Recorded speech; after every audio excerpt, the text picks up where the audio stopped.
दिन नहीं आए, वो कोविड के वीडियो वीडियो थे और वो मेरे रेस्टोरेंट में बैठे थे वहां पर। ठीक है, वो यंगस्टर है, यंग है, मैं उस विषय में नहीं जाना चाहता, लेकिन जिस तरह से संजय राउत ने मेरी वाइफ के ऊपर आरोप लगाए, जिसका कोई पॉलिटिकल लेना देना नहीं, कोई पॉलिटिकल वो पार्टी की हिस्सा नहीं है, वो अपनी हाउस वाइफ है, अपना बिजनेस करती है साथ में, तो जो पर्सनल आरोप लगाए, तो टिट फॉर टैट का जवाब देने के लिए मैंने तेजस ठाकरे की वो वीडियो डाले थे। तो बाद में मैंने उनको ये मैसेज भी भेजा कि आप, अगर मेरी वाइफ, मेरे परिवार के ऊपर कोई आए, तो अगर हमारे पार्टी से कोई कर रहा है, तो आपके पार्टी से कोई अगर ऐसे झूठे आरोप किसी के परिवार पे लगा रहा है, तो आपकी ड्यूटी बनती है उसको रोकना।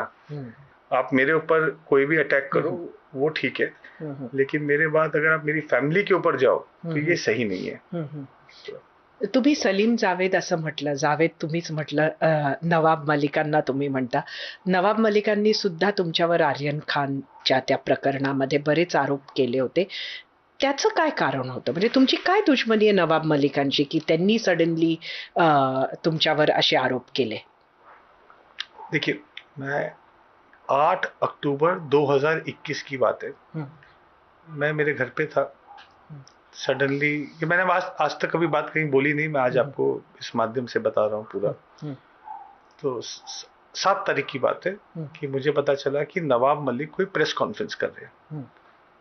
तो मैंने कहा, करे, मेरा क्या लेना देना है? तो बोले, कॉर्डेलिया क्रूज के ऊपर जो आर्यन खान का इंसिडेंट हुआ, उसमें आपके साले थे, वो आपके साले भी वहां पे क्रूज के ऊपर थे, उनको एनसीपी ने छोड़ दिया और आर्यन खान को अरेस्ट कर लिया।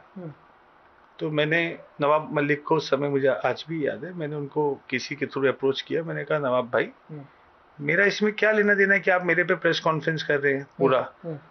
तो उनकी तरफ से रिप्लाई आया कि मेरे दामाद जो समीर खान है, उनको भारतीय जनता पार्टी ने ड्रग केस के अंदर उनकी सरकार में वो अरेस्ट हुए, तो मैं उसके बदले में ये छोड़ूंगा नहीं। वो केस ऐसा था कि इसमें शाहरुख खान के बेटे थे, उनको कहीं ना कहीं ऐसा लगा कि एक पॉलिटिकल अपॉर्चुनिटी है कि जिसमें मोहित को इन्वॉल्व करने से भारतीय जनता पार्टी का कहीं ना कहीं कुछ इन्वॉल्वमेंट आएगा और एक उनको पूरे नेशनल लेवल पे प्रसिद्धि मिलेगी।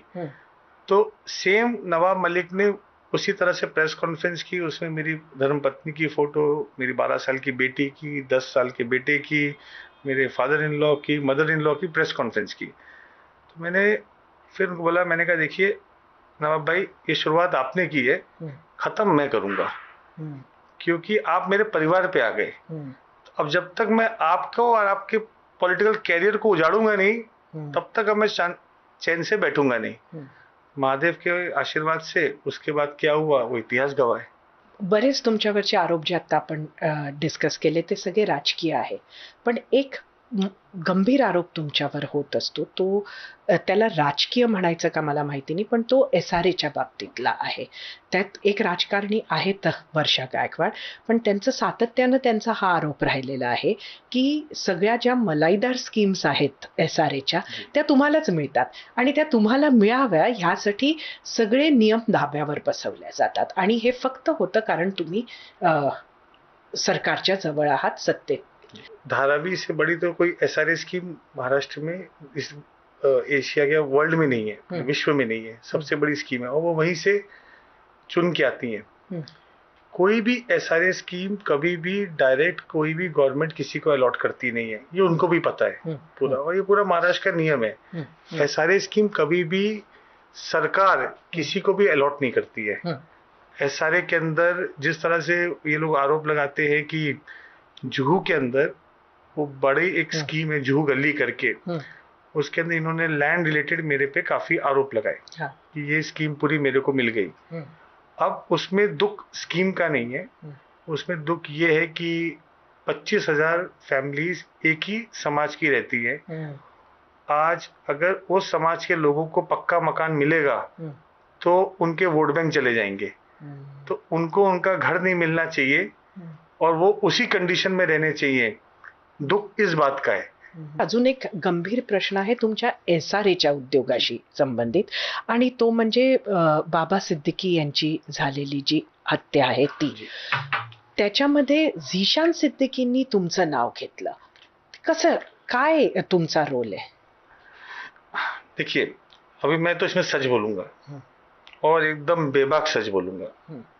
मैं उनकी मृत्यु हुई शायद मेरे थे सितंबर या अगस्त, मुझे डेट याद नहीं है। मैं मेरे घर पे नीचे फर्स्ट फ्लोर पे बैठा था और शाम को 6:30 बजे बाबा सिद्धि जी का मुझे फोन आया। तो मुझे बेटा बोलते थे, अरे बेटा कहाँ है तू? मैं कहा बाबा भाई मैं घर पे बैठा हूँ, मुझे तू मिल। मैं कहा मिलता हूँ, कब मिलेगा? मैंने कहा 1-2 दिन के अंदर। आप बोलो मिलते हैं। तो बोले अपन बुधवार को मिलेंगे। मैंने कहा बुधवार को मिलेंगे। तो एक बात उन्होंने और बोली, पर अभी इलेक्शन आने वाला है तो जीशान को मदद करेगा ना? मैं कहा एकदम करूंगा, अपना भाई है बाबा भाई, कोई टेंशन नहीं है। तो बात हो गई। तो फिर मैं घर पे ऊपर 5 माले पे आके बैठा, टीवी चालू किया तो देखा बाबा सिद्दीकी की शॉट डेड। मेरे को एकदम शॉक लगा। मैंने कहा अभी तो मैंने इनसे बात की थी। फिर मैंने आशीष जी को फोन किया। मैं और आशीष जी 8-8:15 बजे हम लोग हॉस्पिटल के लीलावती गए। वहाँ पे हम लोग 2 घंटा थे पूरा। तब तक मालूम पड़ा कि उनकी मृत्यु हो चुकी है पूरा। फिर उनका इंतकाल में हम लोग गए पूरा और सब कुछ ठीक था। फिर 2 महीने बाद इलेक्शन आ गए।